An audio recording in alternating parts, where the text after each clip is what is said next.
इस कार्यक्रम के आयोजक हैं प्रज्ञा श्रवण दिगंबर जैनाचार्य देवनंदी ट्रस्ट, रणमोकार तीर्थ जैन नॉलेज सिटी, मालसाणे, चांदवाड़, नासिक, महाराष्ट्र।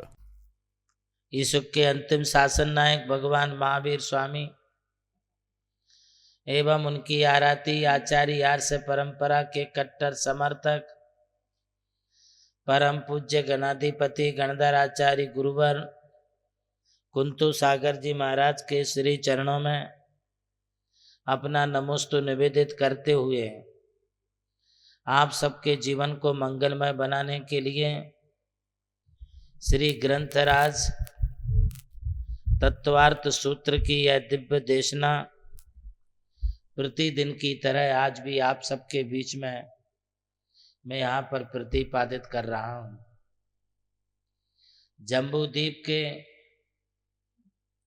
ठीक बीचों बीच मेरू पर्वत है और मेरू पर्वत के दोनों साइड एक पूर्व विदेह दूसरी तरफ पश्चिम विदेह है।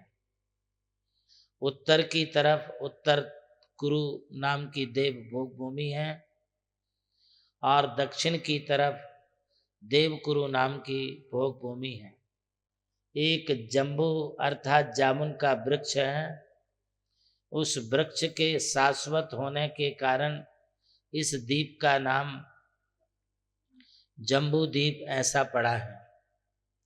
उसमें कोई जामुन के फल नहीं होते हैं क्योंकि वो जम्बू वृक्ष पृथ्वी का एक है और पृथ्वीमय है।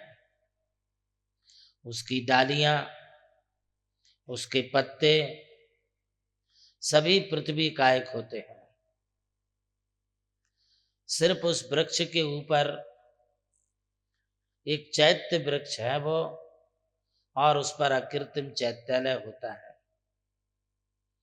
जब हम विदेह क्षेत्र की बात करते हैं तो सुदर्शन मेरू पर्वत के पूर्व और पश्चिम की तरफ विदेह क्षेत्र है। ये जम्बूद्वीप संबंधी विदेह क्षेत्र की चर्चा चल रही है। इस जम्बूद्वीप संबंधी विदेह क्षेत्र में मुख्य रूप से 32 नगरियां हैं।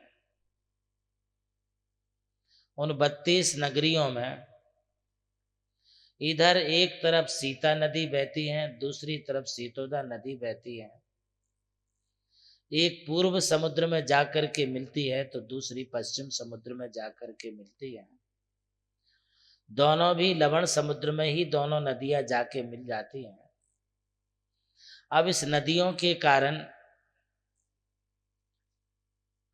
उस पूर्व विदेह क्षेत्र की ठीक बीच में से जो नदी बहते हुए पूरब की तरफ जाती है, उसके कारण उसके 2 पार्ट हो गए। एक तरफ 8 नगरियां, दूसरी तरफ 8 नगरियां। इधर से सीतोदा नदी बहती है तो उसमें भी एक तरफ 8 नगरियां, दूसरी तरफ 8 नगरियां। एक एक नगरी भरत क्षेत्र जितनी बड़ी होती है। अब इन्हीं नगरियों में तीर्थंकर उत्पन्न होते हैं। ये हमने जम्बूद्वीप संबंधी विदेह की थोड़ी सी रचना आपके सामने रखी। ठीक इसी प्रकार से अब धातकी खंड में एवं पुष्करार्ध द्वीप में 2-2 सुदर्शन मेरू हैं, तो वहां पर हर रचना दूनी दूनी हो जाती है। यहाँ पर 32 नगरियां हो गई। इधर धातकी खंड के पूर्व में 32, पश्चिम में 32, उधर पुष्करार्ध के सुदर्शन मेरू संबंधी वहां 32, दूसरी तरफ पूरब की तरफ 32, कुल मिलाकर के 5 मेरू संबंधी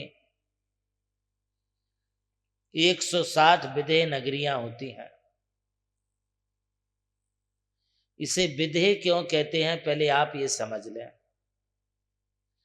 विदेह क्षेत्र इसलिए कहते हैं कि विदेह, देह का मतलब शरीर होता है और विदेह का मतलब विगत देहा यस्य सा विदेहा, जहाँ पर अपना शरीर विलय हो जाए अर्थात शरीर का नाश हो जाए, शरीर के साथ कर्मों का नाश हो जाए एवं संसार के भव भ्रमण से छूट जाए एवं मोक्ष को प्राप्त कर लें, वो स्थान विदेह क्षेत्र कहलाता है। अपने भरत क्षेत्र में भी कर्मों का क्षय करके मोक्ष जाते हैं, किंतु यहाँ ये स्थिति सिर्फ तीर्थंकरों के काल में बनती है और ये चतुर्थ काल में ही मात्र ये संभव हो पाता है। चतुर्थ काल के अलावा और कभी ऐसा हमारे भरत और ऐरावत क्षेत्र में नहीं होता है, किंतु विदेह क्षेत्र में हमेशा ही चौथा काल बना रहता है। चतुर्थ काल का जो प्रारंभ समय है वैसा बना रहता, वहां भी 6 ऋतुओं का परिवर्तन होता है, वहां भी ठंडी सर्दी गर्मी होती है, वहां भी शिशिर ऋतु, हेमंत ऋतु, बसंत ऋतु वहां भी होती है। 6 ऋतुएं पूरी होती हैं, एक एक ऋतु 2-2 महीने के लिए होती है। वहां भी ठंडी सर्दी गर्मी बरसात पड़ती है, बहुत बरसात वहां भी होती है, किंतु अति दुष्काल भी नहीं होता है, अति वृष्टि भी नहीं होती है, अकाल नहीं होता है, दुर्भिक्ष नहीं होता है, भूकंप नहीं आता है, भूस्खलन नहीं होता है, किसी प्रकार की नैसर्गिक दुर्घटनाएं विदेह क्षेत्र में नहीं होती है। आप सोचेंगे ऐसा विदेह क्षेत्र में क्यों? अरे वहां पर हमेशा तीर्थंकर बने रहते हैं, हमेशा तीर्थंकर बने रहते हैं।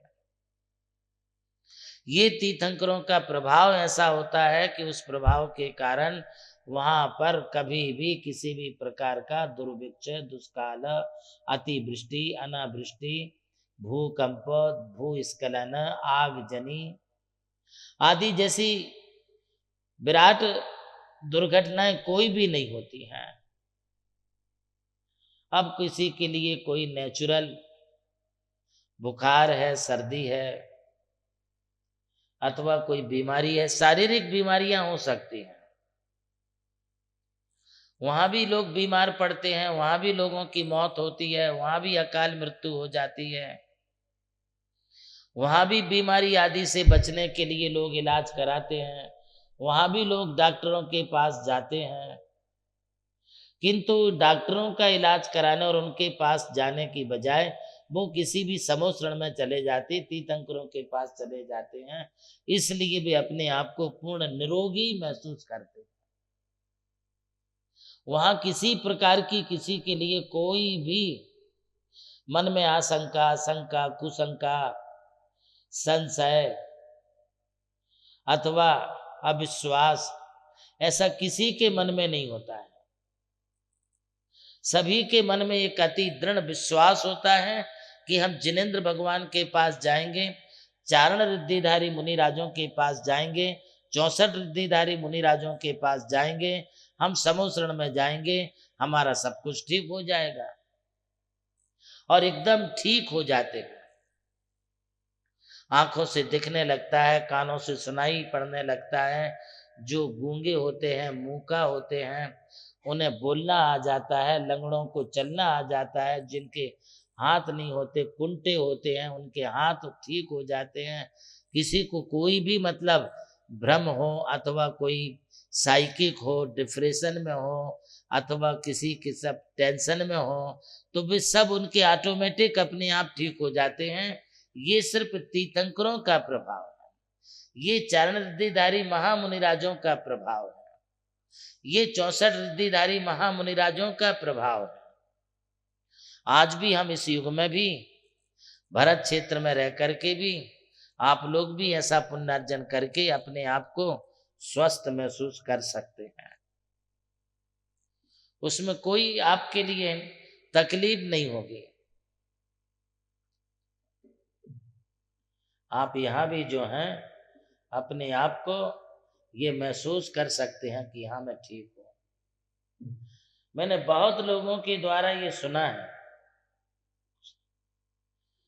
मैंने बहुत लोगों के द्वारा ये सुना है कि जब से मैं मुनि महाराज जी की सेवा में हूं, तब से हमारे लिए न तो सिर दुखता है, न बुखार आया, न सर्दी लगी। ये किसका प्रभाव है? आज के युग के मुनिराजों का प्रभाव है। विदेह क्षेत्र में सम्यक दृष्टि अधिक होते हैं, मिथ्या दृष्टि लोग बहुत कम होते हैं।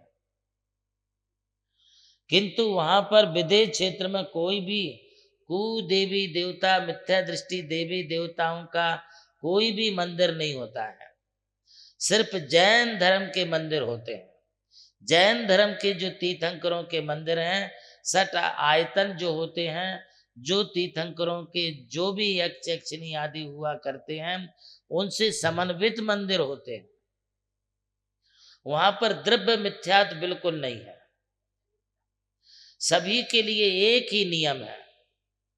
सभी आर्ष पद्धति से सभी एक जैसी पूजा करते, एक जैसा अभिषेक करते हैं। वहां पर कोई मतभेद है ही नहीं, वैचारिक मतभेद नहीं है। विदेह क्षेत्र के हर मंदिरों में हर श्रावक श्राविकाएं पूरा पंचामृत अभिषेक करती हैं, हरे फल फूल चढ़ाती हैं, नैवेद्य चढ़ाते हैं, दीपक लगाते हैं, धूप खेते हैं, पुष्प अर्चना अच्छी तरह से करते हैं, एवं यक्ष यक्षिणी के लिए भी यथोचित सम्मान देते हैं। अनेक प्रकार के व्रत करने वाले लोग विदेह क्षेत्र में भी हैं। जिन गुण संपत्ति, कर्मदान का व्रत करना, नमोकार का व्रत करना, अथवा अष्टानी का व्रत करना, 10 लक्षण पर्व करना, कोमल अठाई करना, 16 कारण व्रत करना, 64 रिद्धि के व्रत करना, सहस्त्र नाम के व्रत करना, ऐसे आराधना कथा को, उस व्रत कथा को उसमें बताए हुए सैकड़ों प्रकार के व्रत उपवास करने वाले लोग विदेह क्षेत्र में भी होते हैं, और वे सभी एक ही विधि से करते। अपने यहाँ की भारतीय दिगंबर जैन समाज के शरीर के लोग नहीं है वहाँ। एक मंदिर में अलग, दूसरे मंदिर में अलग, 2 लोग अलग, 2 लोग अलग, कुछ महिलाएं अलग करती, कुछ महिलाएं अलग करती। ऐसा भेदभाव विदेह क्षेत्र में नहीं। वहां पर सब एक पद्धति से चलते, एक पद्धति से रहते हैं, एक पद्धति से वहां पर पूजा पाठ करते हैं, और एक ही पद्धति से सभी मुनिराजों के लिए एक शरीर का मान सम्मान देते हैं। ऐसा नहीं है कि किसी ने एक को पकड़ लिया, एक को छोड़ दिया। मुनि महाराजों को लेकर के भी आजकल लोग बड़े वितंडावाद बनाते हैं,